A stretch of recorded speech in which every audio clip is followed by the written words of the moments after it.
Good evening everyone. तो जैसा कि आप सभी को पता है, हम यहाँ पर ले रहे हैं ऑनलाइन क्लासेस। किस क्लास के लिए? तो वो है 9th क्लास के लिए। किस सब्जेक्ट की? तो वो है मैथ की। ठीक है, अभी हम कर रहे हैं आपके सेट एग्जाम के लिए रिवीजन, जो कि हमने पिछली क्लास में निर्देशांक ज्यामिति बहुत अच्छे से करी थी। इसके जितने भी बेसिक हैं वो सभी हमने लास्ट क्लास में कर लिए थे। अगर आपने लास्ट क्लास बच्चों गलती से मिस कर दी हो तो उसकी रिकॉर्डिंग आप जरूर जरूर देख लीजिएगा। ठीक है, अभी बढ़ते हैं आगे। तो अभी हम वो क्वेश्चन करेंगे जो हमें पिछले एग्जाम में आए हुए थे। पहला क्वेश्चन आप सभी के सामने ये है, इसका आंसर आप चैट बॉक्स में जरूर लिखिएगा कि कार्तीय तल में क्षैतिज और ऊर्ध्वाधर रेखाओं से बने तल के प्रत्येक भाग का नाम लिखिए। जो आपका कार्तीय तल होता है बच्चों, किससे बनता है? दो संख्या रेखाओं से। तो इन संख्या रेखाओं ने इस तल के जो भाग कर दिए, तल का नाम नहीं, जो भाग इसके कर दिए, कितने भाग किए?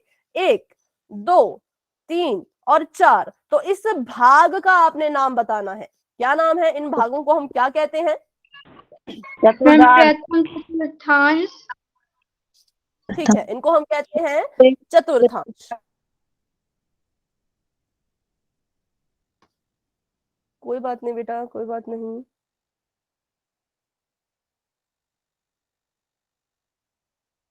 ठीक है, तो इनको हम कहते हैं चतुर्थांश। किसको? जो ये आपके जो भाग हैं, जो हिस्से हो गए, किसने इन हिस्सों को किया? तो इन हिस्सों को किया इन संख्या रेखाओं ने। बेटा जिसने लिखा था एक्स वाई, एक्स वाई इसका आंसर नहीं होगा, क्योंकि एक्स वाई तो संख्या रेखा जो है, सॉरी, जो क्षैतिज और ऊर्ध्वाधर रेखाएं हैं उसका नाम है एक्स वाई। भाग की बात करें तो वो है चतुर्थांश। और बात करें तल की कि कौन सा तल ये बनाती है संख्या रेखाएं मिलके, तो कौन सा तल है? उस तल का नाम क्या है? तो कोई बता सकता है?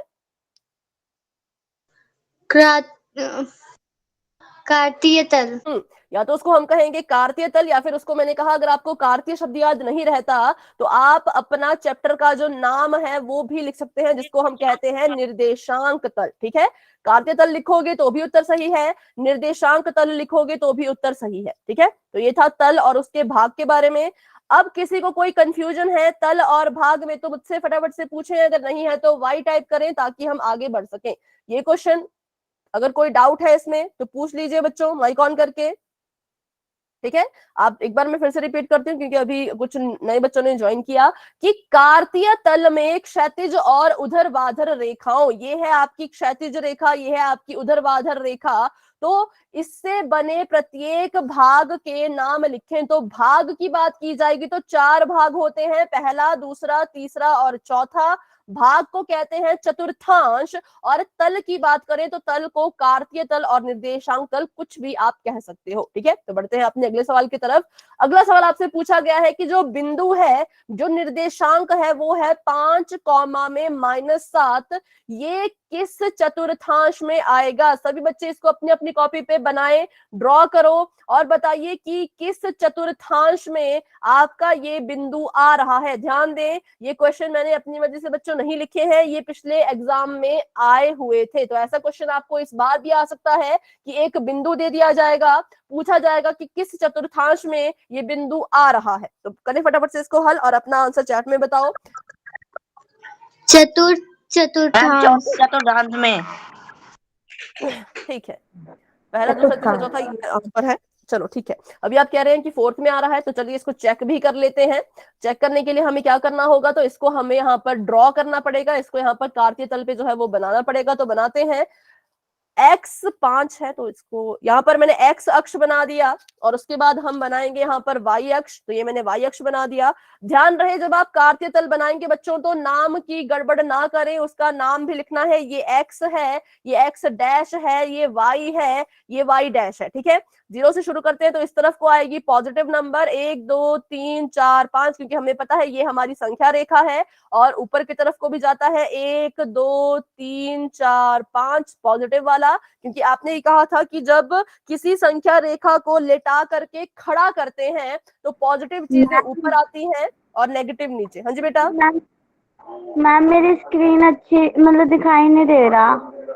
मतलब आपको स्क्रीन ब्लैक दिख रही है या आपको स्क्रीन ही नहीं दिख रही है? मैम स्क्रीन ही नहीं दिख रही। आपको मतलब हमारे चेहरे नजर आ रहे हैं वहां पर?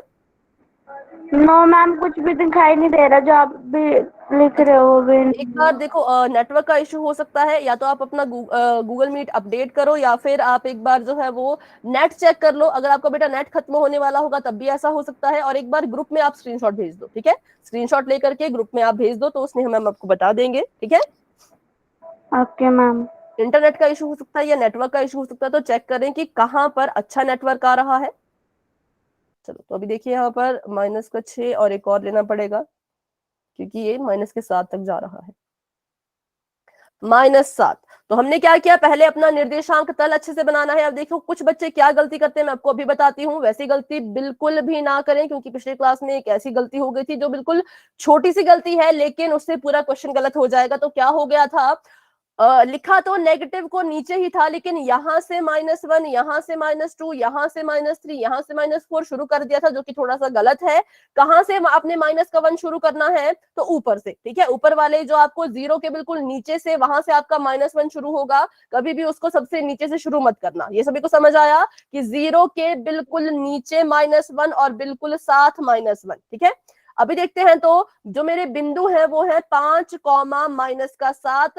पहला जो लिखा जाता है वो किसका होता है, एक्स का या वाई का? एक्स का मैम, एक्स का। ठीक है, 5, -7 है, तो पहला जो लिखा गया है वो एक्स का निर्देशांक है, जो बाद में लिखा गया है वो वाई का निर्देशांक है। मतलब कि एक्स अक्ष पर मुझे ढूंढना है कि 5 कहाँ है। जब मैंने ढूंढा तो मुझे 5 यहां नजर आया, ये मेरे एक्स अक्ष का 5 है। और वाई अक्ष पे मैंने जो है वो -7 को ढूंढना है, क्योंकि ये -7 है। तो वाई अक्ष पे जब मैंने -7 को ढूंढना चाहा, तो ऊपर की तरफ को जो सारे पॉजिटिव हैं, नेगेटिव होते हैं नीचे, तो यहां पर मुझे -7 जो है वो नजर आया, ठीक है? अब क्या करेंगे, -7 से आगे को एक रेखा लेके जाएंगे और -5 से नीचे को एक रेखा लेकर आएंगे। जहां पर ये दोनों रेखाएं आपस में प्रतिच्छेद होती हैं, जहां पर ये दोनों आपस में प्रतिच्छेद होंगी, उसको हम कहेंगे कि ये वो बिंदु है, कौन सा, जिसका ना जो बना है 5 और -7 से। ध्यान दें, नाम में गड़बड़ी मत करना।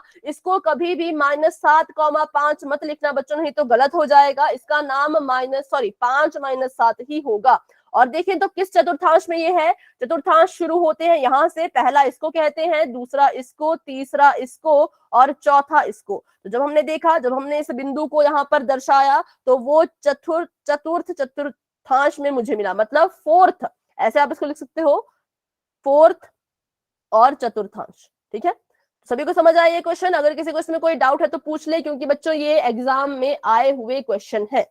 अगर आपको कार्तीय तल ड्रॉ करना आता है अच्छे से, तो आपका बिल्कुल सही उत्तर होगा। अगर आप थोड़े से इसमें आपको नहीं समझ आता कैसे ड्रॉ करना है, तो आप मुझसे पूछ भी सकते हैं, ठीक है? तो ये हमारा उत्तर यहाँ पर आया कि इसमें किसमें आ रहा है, तो चौथे चतुर्थांश में। बढ़ते हैं आगे, करते हैं अपना अगला सवाल। चलो, अभी आपसे पूछा गया है कि बिंदु है एक जिसमें x भी 0 है, y भी 0 है, ठीक है? बिंदु 0 0 जहां पर x अक्ष और y अक्ष परस्पर प्रतिच्छेद करते हैं, उस बिंदु को क्या कहते हैं? जहां पर x y, ठीक है, जहां पर x अक्ष और y अक्ष आपस में प्रतिच्छेद करेंगे, उसे हम कहते हैं मूल बिंदु, ठीक है? उसको हम कहते हैं मूल बिंदु। देखते हैं फटाफट से कहाँ होता है ये मूल बिंदु।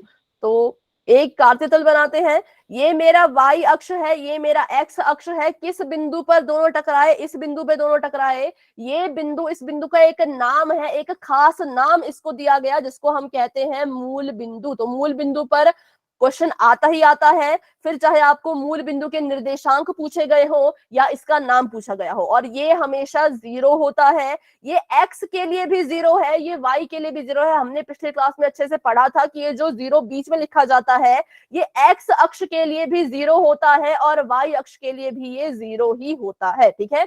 और इसका नाम कहें तो इसका नाम है मूल बिंदु, केंद्र बिंदु।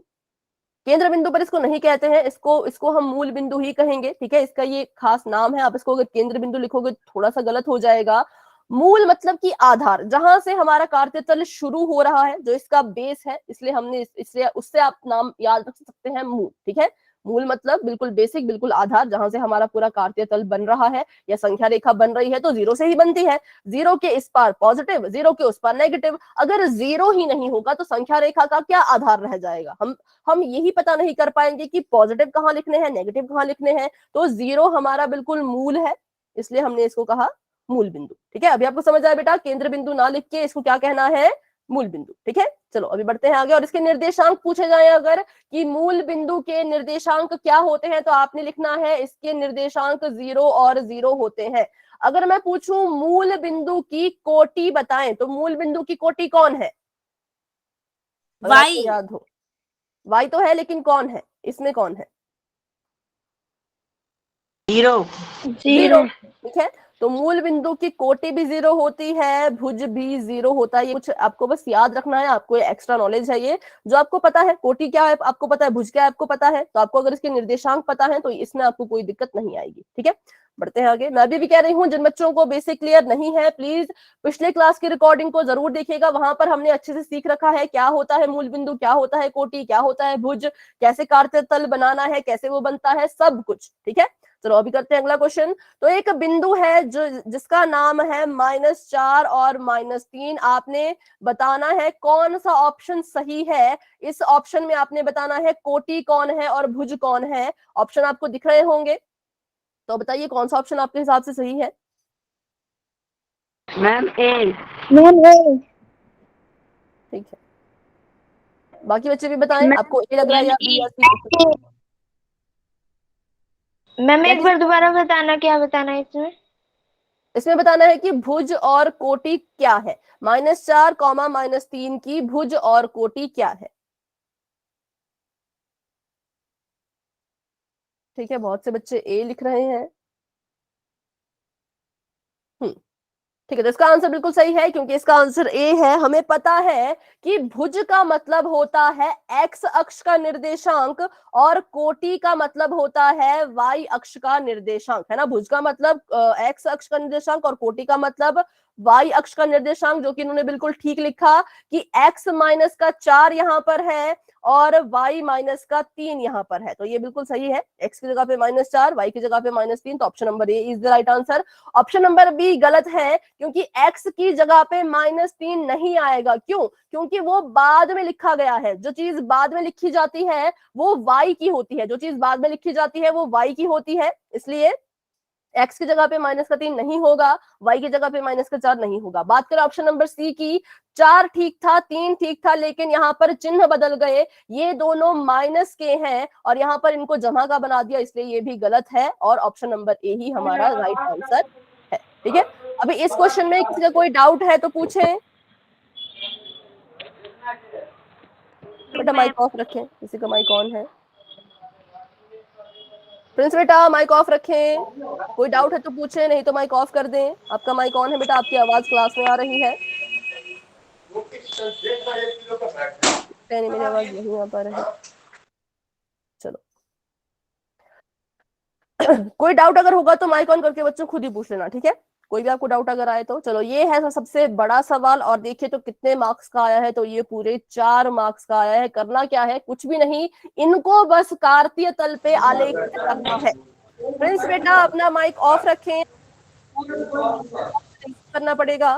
प्रिंस बेटा माइक ऑफ रखें, मैं आपको बार बार कह रही हूँ, आपकी आवाज बार बार क्लास में आ रही है, प्लीज अपना माइक ऑफ रखें। अगर आप ऐसा करेंगे तो क्लास से हमें आपको लेफ्ट करना, सॉरी रिमूव करना पड़ेगा, ठीक है। प्रिंस जी के नाम से जो है, प्रिंस जायसवाल जी के नाम से। तो अभी हम क्या करेंगे, अभी हम यहाँ पर एक कार्तीय तल बना लेते हैं फटाफट से, क्योंकि उसी पर हमने इसको ड्रॉ करना है, सबसे जरूरी बात। अच्छा आप सभी भी इसको ड्रॉ करें, क्योंकि फिर मैं, चलो आप ही ड्रॉ करो पहले, आपको मैंने समय दिया, ड्रॉ करो। अब मुझे कैसे पता लगेगा आपने सही किया या गलत, तो आप मुझे बताएंगे कि पहला किस चतुर्थांश में आ रहा है, दूसरा किस में आ रहा है, तीसरा किस में आ रहा है और चौथा किस में आ रहा है, ठीक है। तो x पहले में है -2 और -3, इसको ड्रॉ कीजिए अपने कार्तीय तल पे, इसको बनाइए। कैसे आप मुझे अपना उत्तर बताओगे, तो इस बात को आपने बताना है कि कौन सा निर्देशांक किस चतुर्थांश में आ रहा है, उसी पर फिर मैं आपका आंसर बताऊंगी कि आपका सही ड्रॉ हुआ या गलत, ठीक है।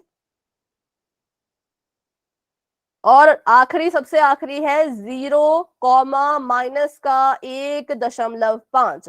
तो इसमें कंफ्यूज ना हो, माइनस का 1.5 -1 और -2 के बीच में आएगा, बिल्कुल बीचों बीच, ठीक है। -1 और -2 के बिल्कुल बीचों बीच आएगा आपका माइनस का 1.5। चलिए अब इसको ड्रॉ करें।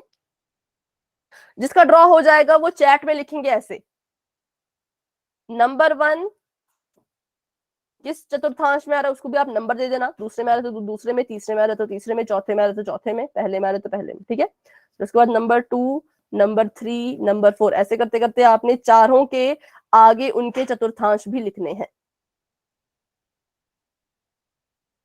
अच्छे से ड्रॉ कीजिएगा, कोई जल्दी नहीं है, जल्दी तो है पर उतनी भी नहीं है कि गलत करें, आराम से इसको ड्रॉ करें, ठीक है। 7:20 हुए हैं, 7:25 तक ये सवाल जो है सभी का हो जाना चाहिए। 7:25 के बाद हम ज्यादा वेट नहीं करेंगे, उसके बाद मैं इसको सॉल्व करना शुरू कर दूंगी, ठीक है। तो 5 मिनट बहुत होते हैं, तो 5 मिनट में इसको आप हल करें, उसके बाद फिर मैं इसको सॉल्व करना शुरू कर दूंगी।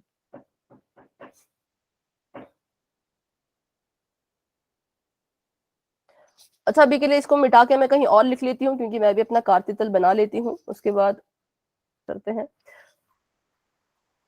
चलो, तो मैं इसको लिख रही हूँ यहाँ पर। पहला है -2, -3, दूसरा है -3, 7, तीसरा है 3, -1 और चौथा है 0,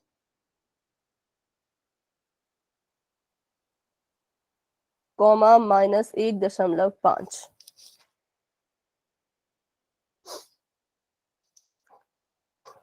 अभी चैट में एक आंसर तो आया है, देखते हैं।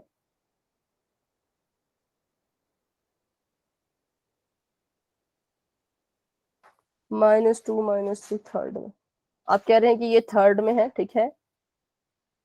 बाकी बच्चे भी देखें और अपना अपना आंसर कंफर्म करें कि क्या ये ठीक है। अगर आपका कोई और उत्तर आ रहा है तो आप अपना आंसर बता सकते हो, तब तक मैं कार्तीतल यहाँ पर ड्रॉ कर लेती हूँ एक।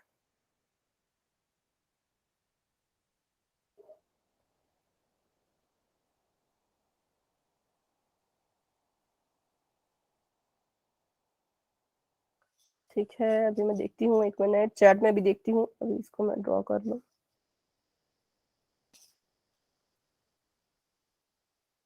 फर्स्ट कह रहे हैं थर्ड, सेकंड कह रहे हैं सेकंड में ही, और थर्ड कह रहे हैं फोर्थ में, और फोर्थ भी कह रहे हैं फोर्थ में। 3, 7 सेकंड में, ठीक है। आप भी कह रहे हो सेकंड में। चलो, किसी और को कोई और आंसर आएगा तो जरूर मुझे बताइएगा। मैम एक बार मेरा देखना। बेटा, कॉपी में किसी की चेक नहीं करूंगी, फिर मुझे सभी की कॉपी चेक करनी पड़ेगी, इसलिए आप भी चैट में लिख लीजिए। देखिए बहुत से बच्चे हैं, मैम फिर चेक हमारा पे है। चैट में। हाँ, चैट में मैं देख रही हूँ, चैट में मैं देख रही हूँ, तो सभी का आंसर अभी सेम ही मुझे दिख रहा है। 3244, 3244 ही मुझे अभी बहुत से बच्चों का आंसर दिख रहा है। नो मैम, 0, -1.5 YX पे आएगा। ठीक है, ये कह रहे हैं कि ये आएगा y अक्ष पे।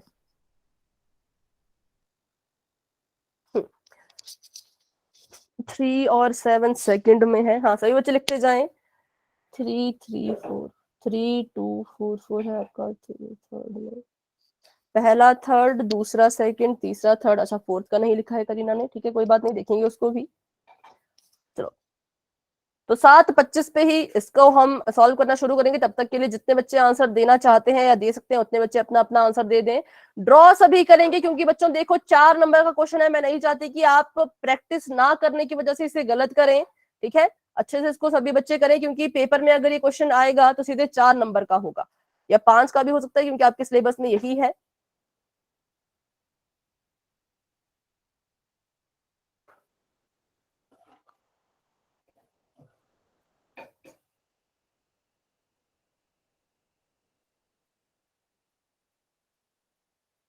एक, 2, 3, 4, 5, 6, 7। और जब कार्तीतल बनाएंगे 4 नंबर के क्वेश्चन में, तो नाम लिखना कभी ना भूले, क्योंकि उसमें एक नंबर तो इसी का होगा कि आपने कितनी एक्यूरेसी से या कितने परफेक्टली इसको बनाया है, इसके नाम भी आपने लिखे हैं या नहीं लिखे हैं। तो x, x dash, y, y dash, इनको लिखना कभी भी ना भूलें, ठीक है।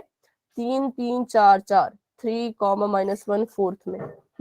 तो अभी तक जितने बच्चों के आंसर देख पा रही हूँ 3 2 और 4 4 आ रहे हैं, लेकिन एक ने कहा कि वाई अक्ष पर आएगा, ठीक है। चलो, तो पहले 3 सभी की कॉमन है, बस लास्ट वाले में थोड़ा डाउट है। तो अभी 25 हो चुके हैं, तो इसका सॉल्यूशन कर देते हैं शुरू। तो इसको मैं ऐसे रहने देती हूँ, जो आपने आंसर मुझे दिए हैं चेक करने के लिए नीचे हम चेक कर लेंगे। 01.54। अच्छा, अभी कह रहे हैं कि ये फोर्थ में आएगा, ठीक है। चलो, तो इसके दो आंसर है, इसको मैं 2 लिख लेती हूँ यहाँ पर। एक आंसर है इसका फोर्थ, एक आंसर आ रहा है इसका वाई।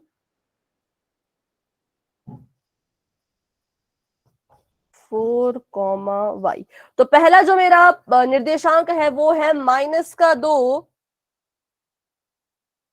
थर्ड चतुर्थांश में है, -2 और -3 पूछा गया है। तो पहले मुझे ढूंढना होगा कि ये x का होता है, ये y का होता है। वैसे आपको क्वेश्चन में पूरा पूरा क्लियर किया है कि x की जगह पे पहले -2 लो। अच्छा, कुछ बच्चे इसको ध्यान से इसको पढ़ना सीखें, कैसे इसको पढ़ना होता है। तो x का ये लो, y का ये, ठीक है। ये आपका एक सेट बनता है, आगे की तरफ को ना करें। कुछ बच्चे ऐसा ना करें कि -2 और -3 ऐसे को इसको ले लिया, बिल्कुल नहीं, तो आपका आंसर गलत हो जाएगा। एक x का, एक y का, दूसरा x का, दूसरा y का, तीसरा x का, तीसरा y का, फिर चौथा x का, चौथा y का, ऐसे इनके सेट बनाने हैं, ठीक है। सभी बच्चों को समझ आया कैसे इसके सेट बनाने हैं। तो इस तरह से इसके सेट बनाने होते हैं। अभी करते हैं इसको सॉल्व। तो पहले में कहा कि x को -2 लेना है, तो x पे जब मैंने -2 को ढूंढना चाहा तो वो मुझे कुछ यहां पर नजर आया, और y पे जब मैंने -2 ढूंढना चाहा तो वो मुझे कुछ यहां पर नजर, सॉरी -3 ढूंढा तो वो मुझे यहां पर नजर आया, ठीक है। तो करते क्या है, बिल्कुल सिंपल है। यहां से एक लाइन नीचे की तरफ को लेके आएंगे और यहां से एक लाइन आगे की तरफ को लेके जाएंगे। जहां पर ये रेखाएं एक दूसरे को प्रतिच्छेद करेंगी उसको हम ऐसे बिंदु लगा के गोला लगा लेंगे। और इसका नाम बच्चों बिल्कुल ध्यान से लिखना, हर एक बिंदु के साथ उसका नाम लिखना होता है। तो इसका नाम क्या होगा, -2, -3, क्योंकि इन दो बिंदुओं की, इन दो निर्देशांकों की मदद से हमें ये बिंदु मिला है। तो पहला सभी का सही था जिन्होंने लिखा थर्ड में, जी हाँ, थर्ड क्वाड्रेंट में या तीसरे चतुर्थांश में ये आ रहा है। बात करते हैं अगले निर्देशांक की, तो -3 है और जमहा का 7 है। तो x अक्ष पर -3 को जब हमने ढूंढा तो वो कुछ यहां पर था, और y अक्ष पर जमहा के 7 को हमने ढूंढना है, तो जमहा का 7 ऊपर की तरफ को आता है, तो वो कुछ यहां पर था, ठीक है। यहां से फिर वही लाइन ड्रॉ करें। 3 से रेखा जाएगी ऊपर की तरफ को और 7 से रेखा आएगी इस तरफ को। जहां पर भी ये आपस में प्रतिच्छेद करेंगे उसको हम नाम दे देंगे -3 और 7 का, ठीक है, क्योंकि -3 और 7 की मदद से ये बिंदु जो है वो बना हुआ है, ठीक है। -3 और 7 की मदद से ये बिंदु बना है। तो आपने बिल्कुल ठीक कहा कि ये कहाँ आएगा, तो ये आएगा दूसरे चतुर्थांश में। तो 3 2 ठीक था। अभी बात करते हैं अगले की। तो x अक्ष पर हमने ढूंढना है जमहा का 3, जो कि मुझे यहां नजर आ रहा है। जमहा का 3 यहां पर है। और बात करें -1 की, तो y अक्ष पर -1 ढूंढो तो वो यहां पर है, ठीक है। ये मुझे यहाँ नजर आ रहा है। तो क्या होगा, वही यहां से एक लाइन जाएगी आगे की तरफ को,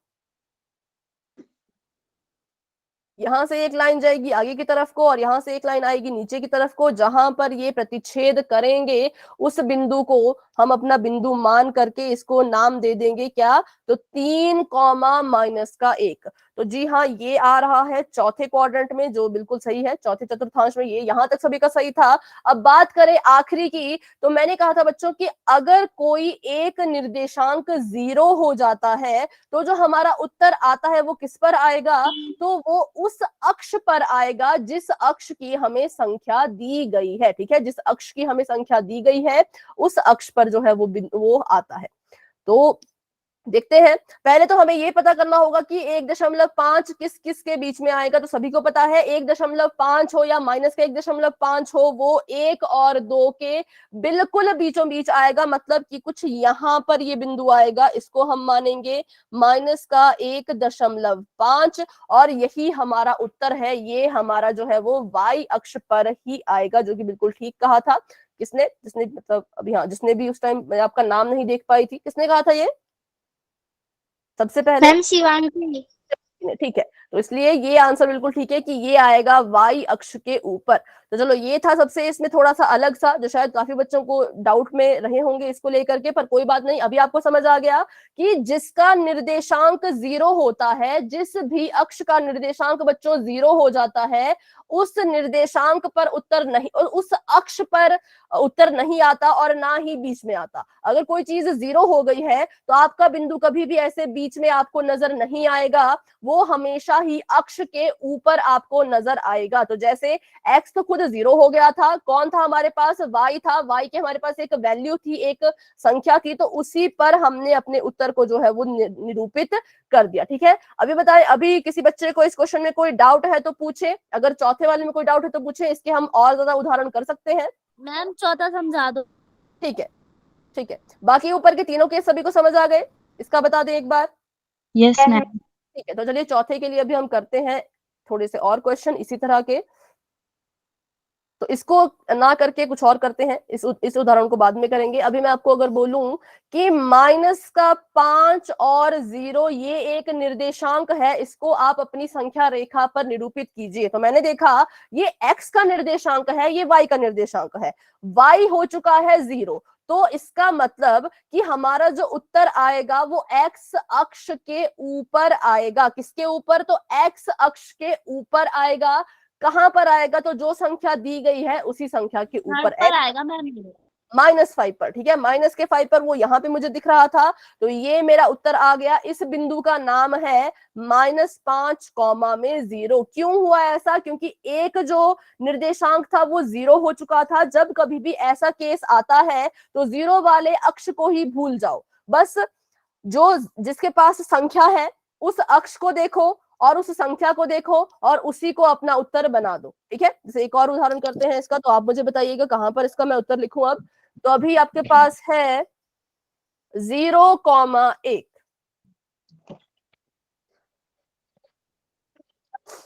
मैम वाई अक्ष पर। कहां पर? वाई अक्ष में कहां पर? लेकिन किसके ऊपर? प्लस वाई के अक्ष पर मैम। हाँ, लेकिन संख्या भी बताए ना, संख्या तो दी है आपको, संख्या भी बताएं। वाई के +1 पे।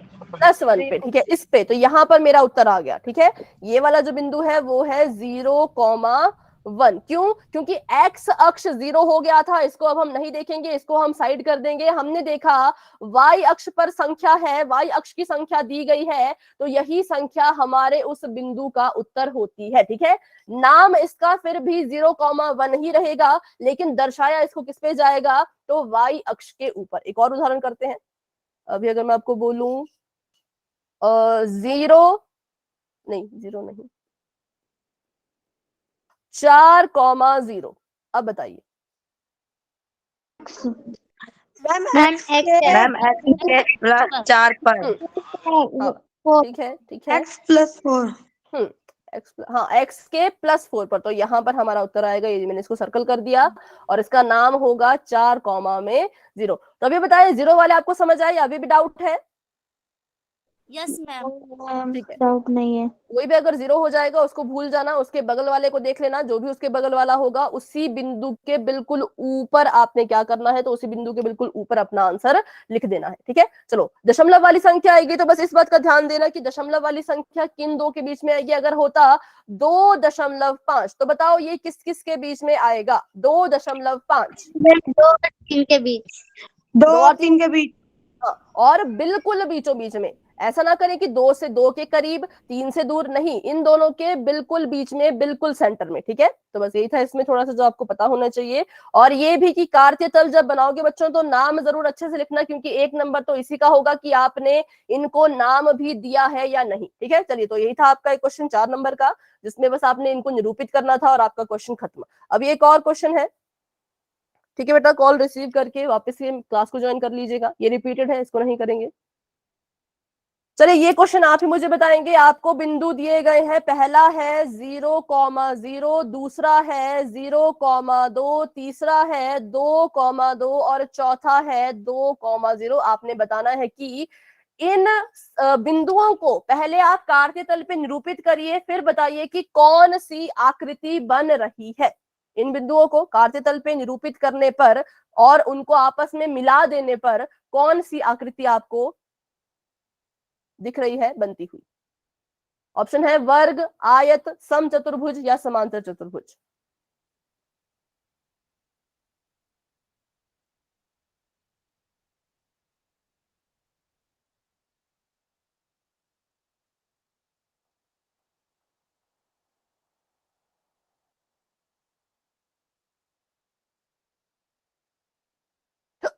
सॉरी,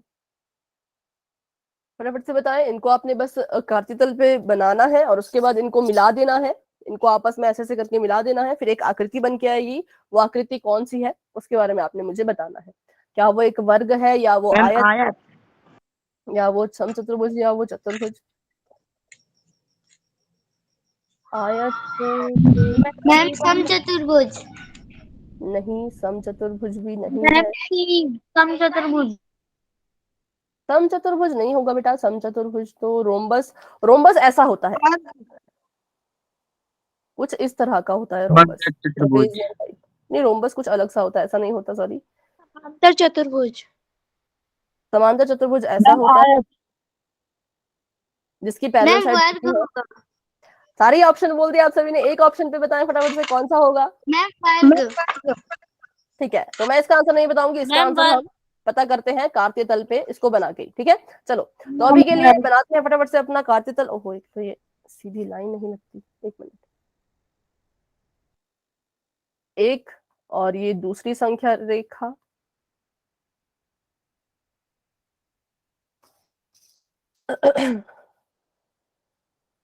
चलो तो अभी यहाँ पर ले लेते हैं, इसमें थोड़ा ये है हमारा 0, ये है 1, ये है 2, ये है 3। ठीक है, ये है -1, ये है -2, ये है -1, -2, -3, और ये है 1, 2, 3।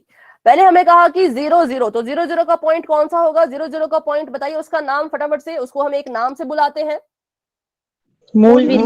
मूल बिंदु। तो ये पॉइंट है, इसको आपने ऐसे गोला लगाना है और लिखना है कि ये है 0,0। इनको जरूर लिखें। अभी तो 1 नंबर का क्वेश्चन है तो जरूरत नहीं है, पर अगर ये 2-3 नंबर में आए तो आपको लिख के दिखाना पड़ेगा। ठीक है, दूसरा था 0,2, तो बताइए कौन, किस अक्ष पर इसका उत्तर आएगा और किस संख्या पर। मैम y के 2 पे प्लस के।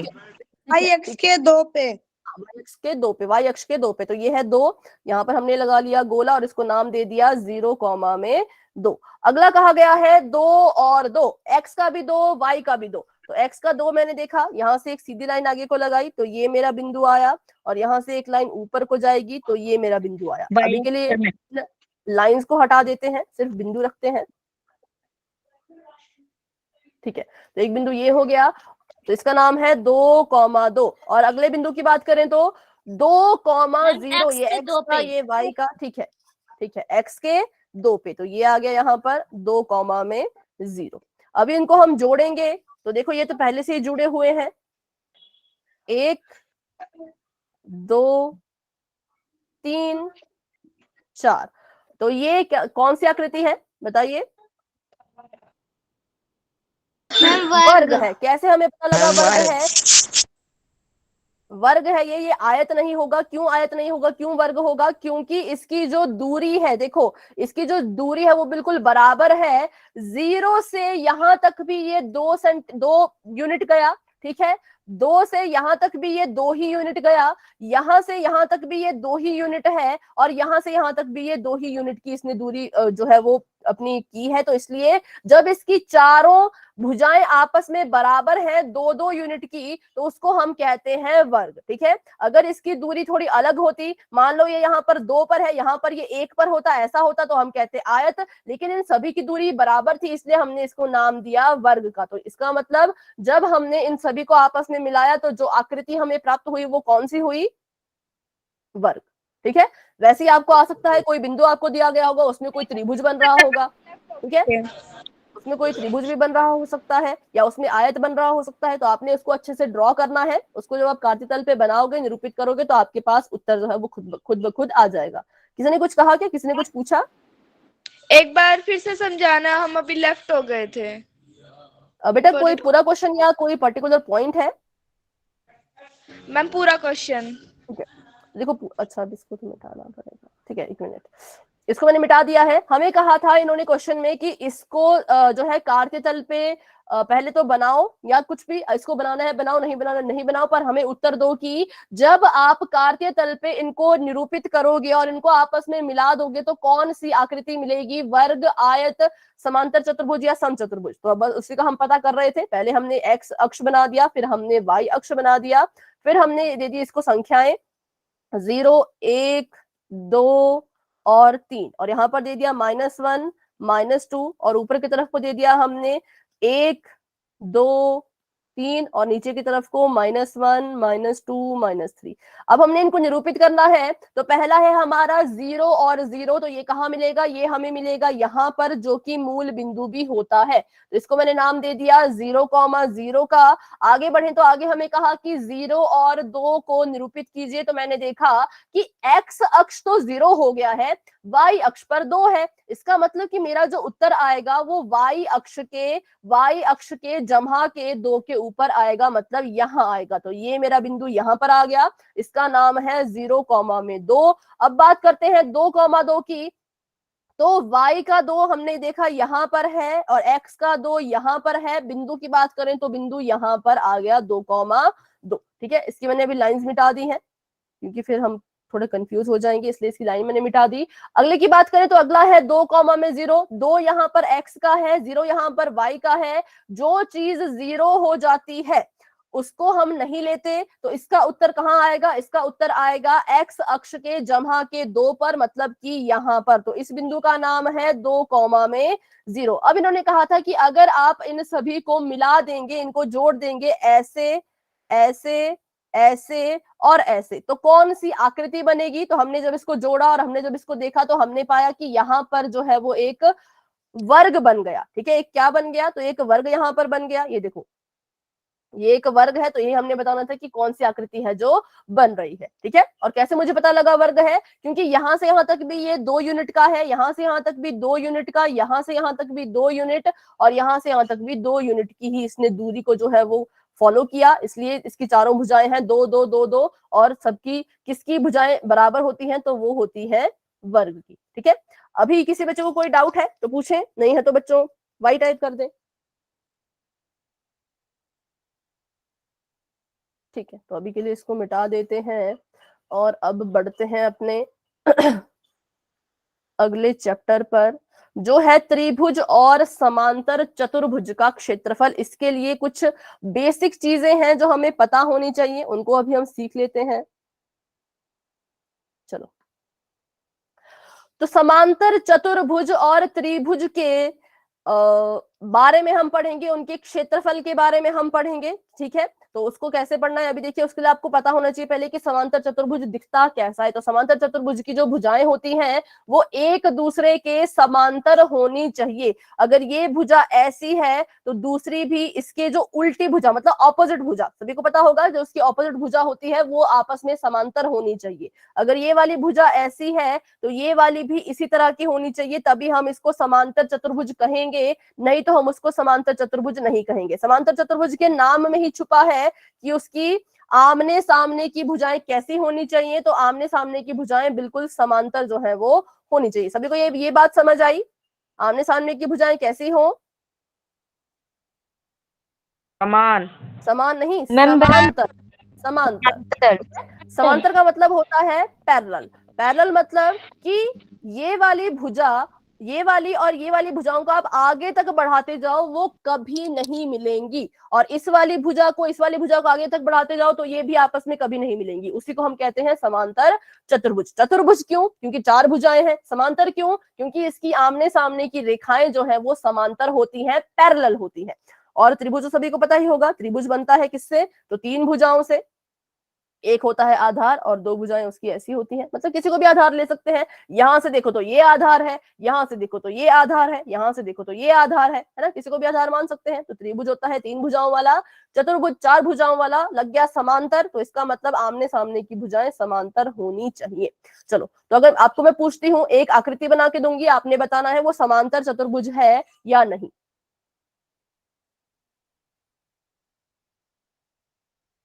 बताइए, क्या ये एक समांतर चतुर्भुज है?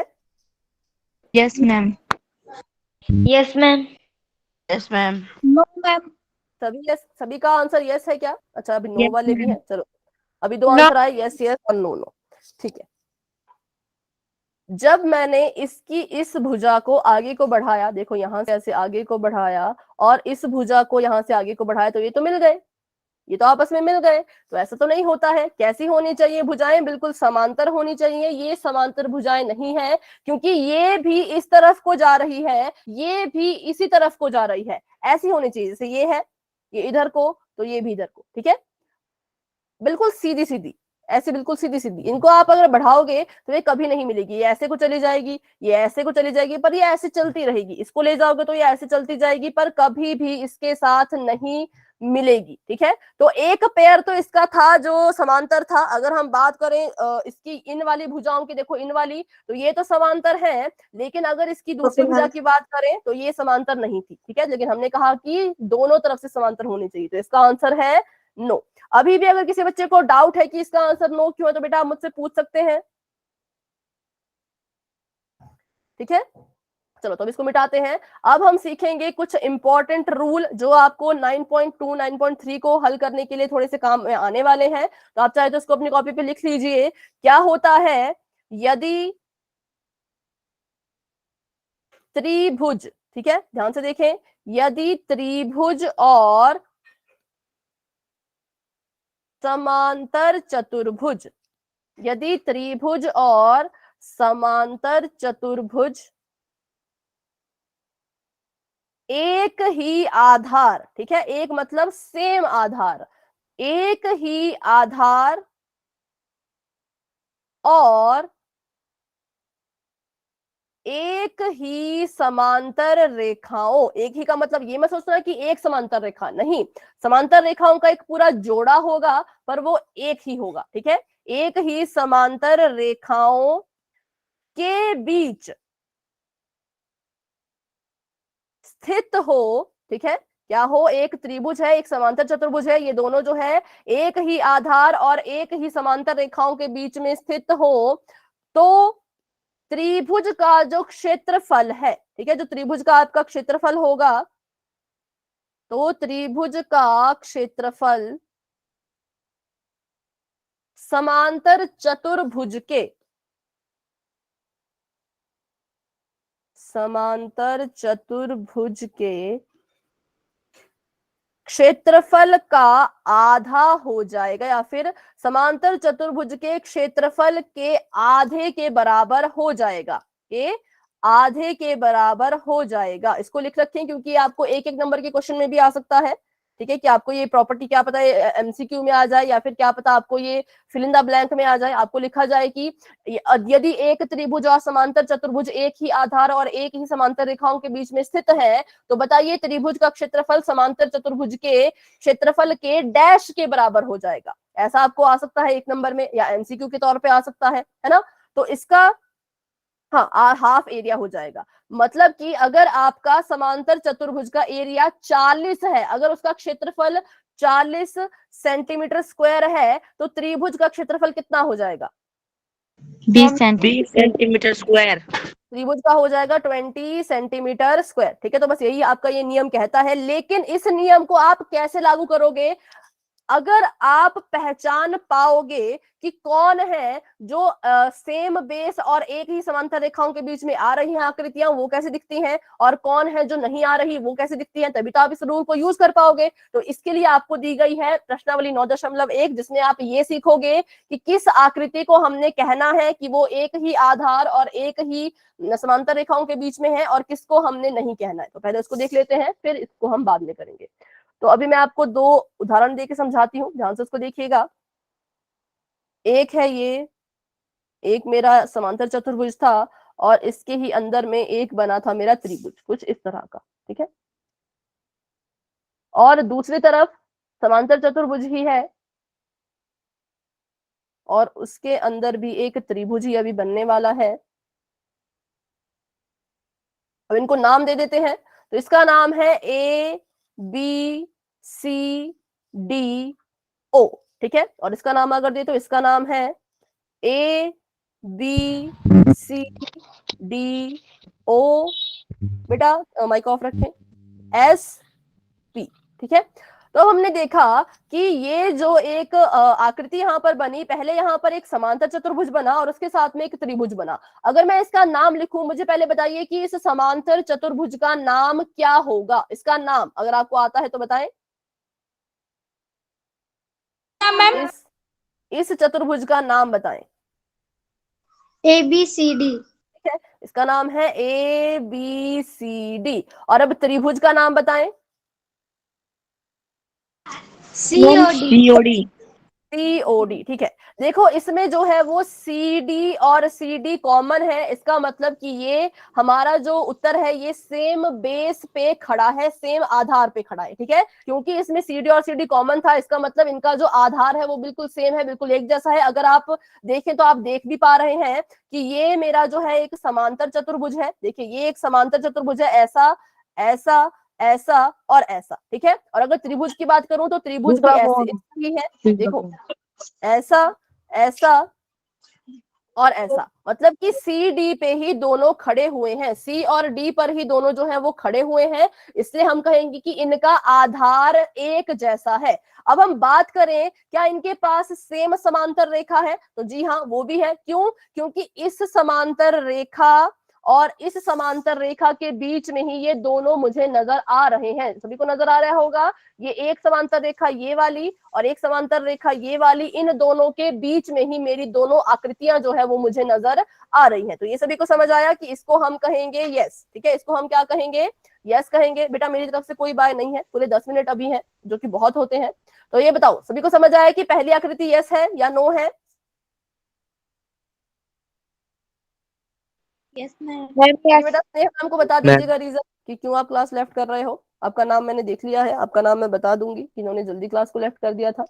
चलो ये यस है क्योंकि इसमें बेस आधार भी एक है और ये समांतर रेखाओं के बीच में भी खड़े हुए हैं। अगर बात करें हम अपनी अगली आकृति की, तो यहाँ पर मैंने देखा कि इसका नाम क्या था। अगर मैं इस पैरेललोग्राम, इसको इंग्लिश में कहते हैं, ठीक है, इस समांतर चतुर्भुज की बात करूं तो इसका नाम है ABCD। और अगर मैं इस त्रिभुज की बात करूं तो इस त्रिभुज का नाम है बताएं इसका नाम, आप ही बताएं त्रिभुज का नाम क्या है? SOP।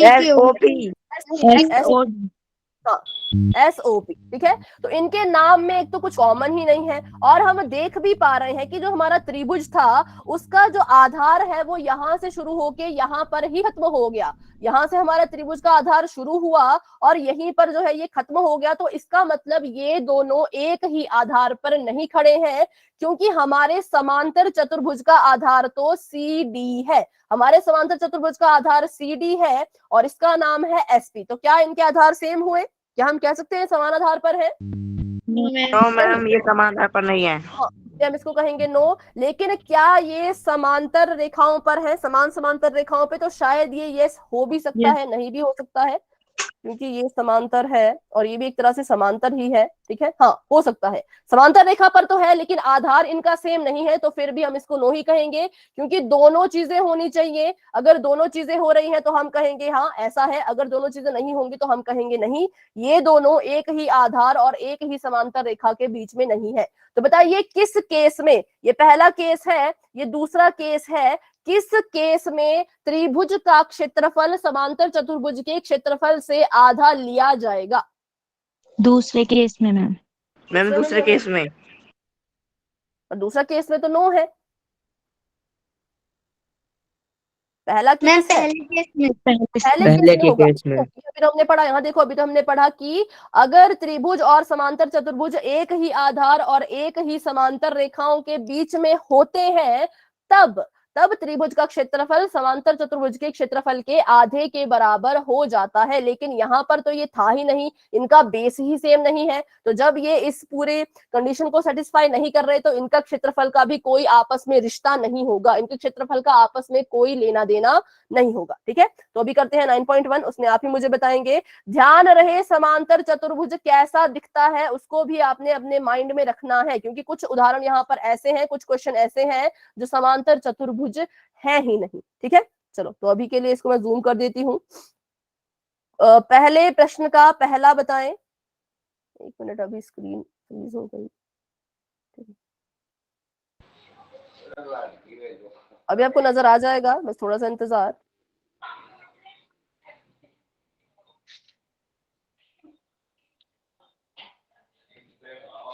Ma'am DC। एक मिनट, अभी देखें, क्या जो पहला आपका क्वेश्चन है वो एक ही आधार और एक ही समांतर रेखाओं के बीच में आ रहा है? Yes ma'am. ठीक है, ठीक है, तो हाँ पहला है, क्योंकि देखिए इसमें यहाँ पर समांतर रेखाएं भी बराबर है, समांतर रेखाएं भी बिल्कुल बराबर है और आधार भी एक ही है जिसका नाम है DC। ठीक है, तो पहला होगा यस। और दूसरे की बात करें तो क्या दूसरा है? No ma'am. क्यों, इसमें क्या नहीं है ऐसा जो आपको, मतलब इसका रीजन क्या है? यस मैम है। Ma'am yes sir.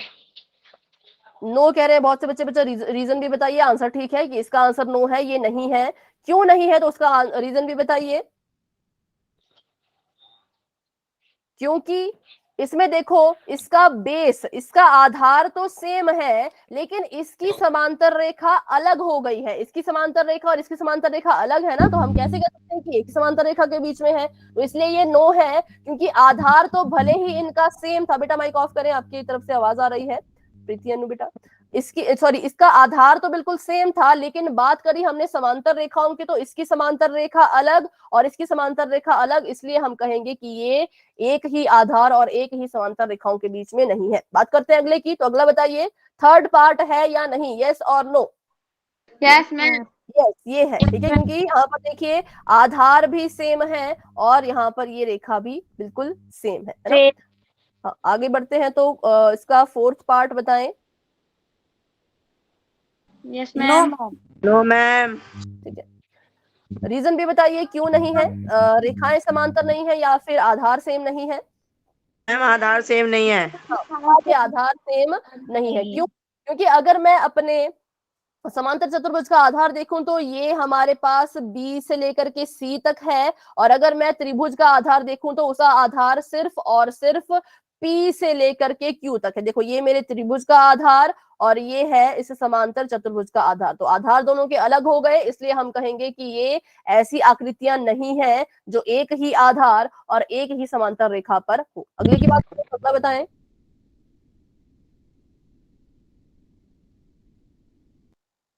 Yes ma'am.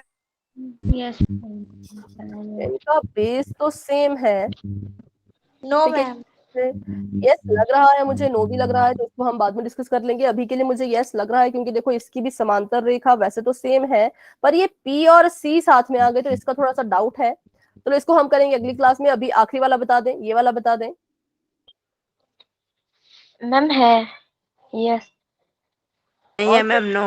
नहीं है, ये भी नहीं है। क्यों? क्योंकि देखो यहाँ पर एक तो हमारा समांतर चतुर्भुज बन रहा है ऐसा, और दूसरा हमारा बन रहा है एक आयत। तो आयत ने क्या किया, आयत ने अपना आधार एकदम अलग कर दिया। आयत ने कहा मैं A से शुरू होकर के B पे ही खत्म होऊंगा और D से शुरू होकर C पे ही खत्म होऊंगा, तो इसका मतलब इनके आधार सेम नहीं है। समांतर रेखाएं भले ही सेम हो सकती हैं, लेकिन इसमें आधार सेम नहीं था, तो इसलिए हम कहेंगे कि नहीं, ये ऐसी आकृतियां नहीं है जो एक ही आधार पर और एक ही समांतर रेखा के बीच में हो। ठीक है, तो ये थी आकृतियां। अब एक आखिरी रूल कर लेते हैं, फिर क्लास को एंड कर देंगे। क्वेश्चन 9.2 के हम नेक्स्ट क्लास में ही कर पाएंगे, अभी के लिए एक और रूल देख लीजिए। तो अभी हमने पढ़ा था कि अगर एक त्रिभुज और समांतर चतुर्भुज ऐसा होता है कि एक ही आधार और समांतर रेखाओं पर हो। फिफ्थ का यस आप कह रहे हैं, आपने इसको नोटबुक में लिखा है बेटा? Yes ma'am. अच्छा, तो आप इसको यस कह रहे हैं, चलो देखो, फिर भी इसको हम नेक्स्ट क्लास में डिस्कस करेंगे। यस है तो क्यों है, नो है तो क्यों है। ठीक है, वे तो मिट चुका है, पर चलो कोई बात नहीं। ऐसे सुन लीजिए कि अभी हमने पढ़ा कि अगर त्रिभुज और समांतर चतुर्भुज एक ही आधार और दो समांतर रेखाओं के बीच में हो तो उनका क्षेत्रफल के बीच में क्या रिलेशन बन जाता है। त्रिभुज का क्षेत्रफल हो जाएगा समांतर चतुर्भुज के क्षेत्रफल का आधा। पर अगर दो समांतर चतुर्भुज एक ही आधार पर बने हो और उनका जो समांतर रेखाएं हैं वो भी सेम हो तो उनके क्षेत्रफल पर क्या असर पड़ता है, क्या कोई बता सकता है। मैम दोनों बराबर हो जाते हैं। हाँ, तो उनके क्षेत्रफल दोनों के क्या हो जाएंगे, बिल्कुल बराबर हो जाएंगे, उनको हम इक्वल मानेंगे। ठीक है, क्या होगा अगर अगर जो है, अगर पहले हमने त्रिभुज की बात की, अब हम चतुर्भुज की बात कर रहे हैं। अगर एक त्रिभुज है और एक समांतर चतुर्भुज है जो कि एक ही आधार और एक ही समांतर रेखाओं के बीच में है तो उनका जो रिश्ता है उनके क्षेत्रफल का वो आधा हो जाएगा। लेकिन बात करें कि अगर दोनों ही समांतर चतुर्भुज हैं इस बार, तो इनका जो क्षेत्रफल है वो बिल्कुल बराबर हो जाता है। ठीक है, जैसे मैं यहाँ पर इनके नाम लिख लेती हूँ। इसका नाम है ए बी सी डी और इसका नाम है ए पी क्यू। तो शायद थोड़ा सा गलत ये बना। अच्छा, यहाँ पर इसका बेस सेम होना चाहिए।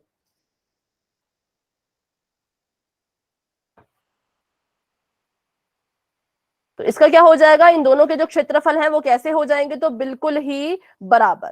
ठीक है, अगर आप एक का क्षेत्रफल आपने निकाल लिया तो दूसरे का भी वही होगा। बस यही था इसमें, ये रूल थे। अभी इनको अच्छे से हम करेंगे अगली क्लास में।